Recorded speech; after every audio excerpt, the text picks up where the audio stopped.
আমি বিশ্বাস করি যে আমরা সবাই যদি আজকে এইটুকু বুঝতে পারি যে আমাদের দেশটা আমাদের, এর ভবিষ্যৎ আমাদেরকে নির্মাণ করতে হবে।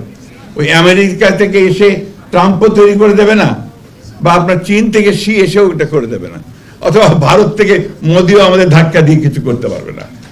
এই যে বিষয়গুলো, এটা আমাদের মধ্যে, আমাদের মনের মধ্যে, আমাদের অন্তরের মধ্যে গেঁথে নিতে হবে, গেঁথে নিতে হবে। আমাকে সাংবাদিক ভাইরা, একটা অভ্যাস আছে আমাদের সাংবাদিক ভাইরা, এটা ভালো না খারাপ আমি বলতে চাই না, ওনারা শুধু ঝগড়া বাজিয়ে দিতে চান। আপনার দেখবেন টকশোতে যারা অ্যাঙ্করের কাজ করে, ওর কাজ হচ্ছে শুধু ঝগড়া লাগিয়ে দেওয়া। আমার কাছেও আমার সাংবাদিক ভাইরা আমার খুব প্রিয়, তারা অত্যন্ত একেবারে ছোট ভাইয়ের মতো। আমার কাছে এমন একটা বিষয় পাঠিয়েছে যেটা নিয়ে কথা বলতে বলেছে, কিন্তু আমি তাই হতাশ করছি যে আমি সেটা নিয়ে কথা বলবো না, কারণ আমি এটা বলতে চাই না।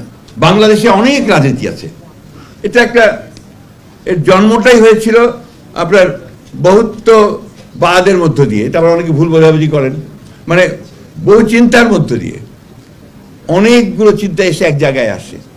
আমরা বাংলাদেশের স্বাধীনতার সময় যখন লড়াই করি, তার আগে সেই সময় আমাদের নেতা অনেকেই ছিলেন, অত্যন্ত অত্যন্ত বড় বড় নেতা, মৌলানা আব্দুল হামিদ খান ভাসানী, হোসেন শহীদ তরওয়ার্দী, শেখ মুজিবুর রহমান, আমাদের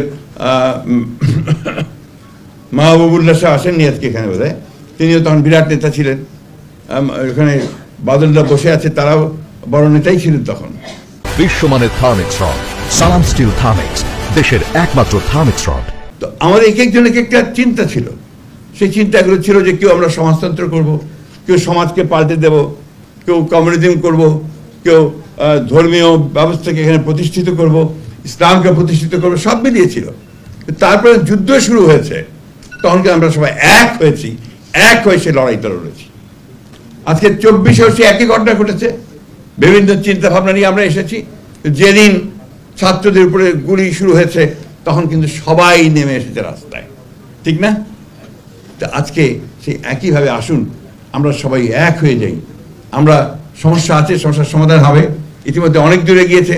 আমি প্রফেসর ইউনূস সাহেবকে ধন্যবাদ জানাতে চাই যে তিনি দায়িত্ব নিয়েছেন, আমার বিশ্বাসও আছে যে তিনি সফল হবেন।